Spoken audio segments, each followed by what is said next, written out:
If you don't have the passion or the belief in what you're doing, you're probably not going to do well.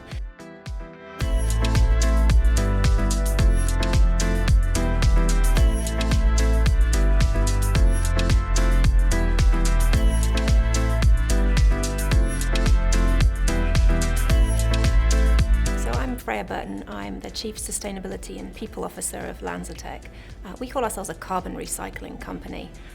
Essentially what we do is we take pollution, we take waste carbon, and we convert it into new useful products like fuels for cars, fuels for planes, and also to make consumer goods. So all of these products would otherwise come from fossil carbon, fresh fossil, and what we do is we've developed a way to recycle waste carbon to make new products. I've been with the company really since it started, and one of the co-founders, Sean Simpson, he was in New Zealand. He started the company with his co-founder Richard Forster. They were looking for a new way of making fuels and chemicals outside of fossil and also outside of traditional first generation methods, which would use biomass and sugars and things like that to make fuels. And so they wanted something that was available today, that was low cost, and could be converted, and they came upon this waste pollution. So it wasn't an industry that existed before. I'd never heard of it, but I knew Sean, and he started the company, and I'm a biologist by background, and I was looking for something new to do, and he said, come and work for me. And really, as the company grew, the sector's grown, and the industry's grown, and so the people who've been at LanzaTech for all this time have really been part of this evolving sector. I think LanzaTech's greatest asset are its people. Because we have a platform, we have a technology, but it's our people who've come up with the ideas, they're the innovators, so they are our greatest asset, they're our most valuable resource.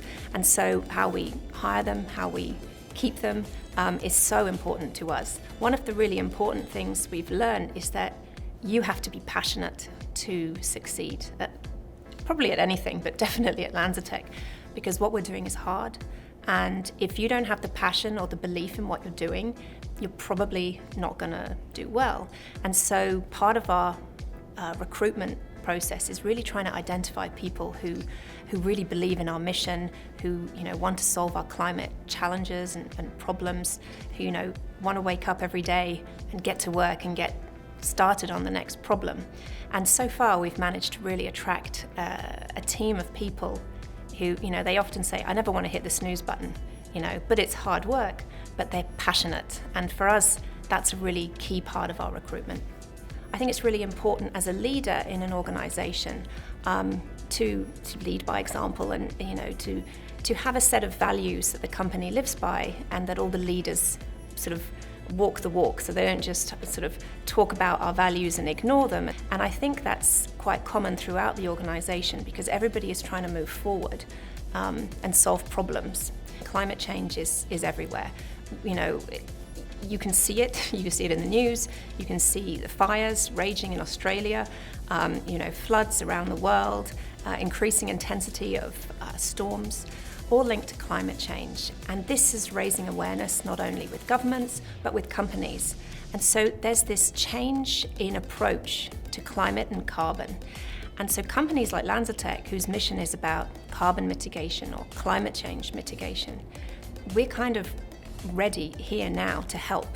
And so that's an incredible opportunity. And now more than ever, we're seeing a trend for companies to have an internal price on carbon, to make very public climate commitments, to look at their supply chain and say, hey, we need to diversify, so we're looking at incorporating potentially recycled carbon into our supply chain. And so that's where LanzaTech steps in, and we can offer all of these things. And so, while I talked about challenges, the opportunities are there for us right now in terms of how people are really waking up to making their climate commitments public. We are disrupting the status quo, we're disrupting the chemical supply chain, fuel supply chain, we're changing how people look at carbon from a liability to an opportunity. And that's not an easy thing to get across because it's a really new concept. And so a big challenge for us is not only getting our products ready to sell, but it's selling the products and showing the world what's possible. And so I think 2020, a real challenge is going to be how to position ourselves as this more consumer-facing market and not just a tech science lab type curiosity.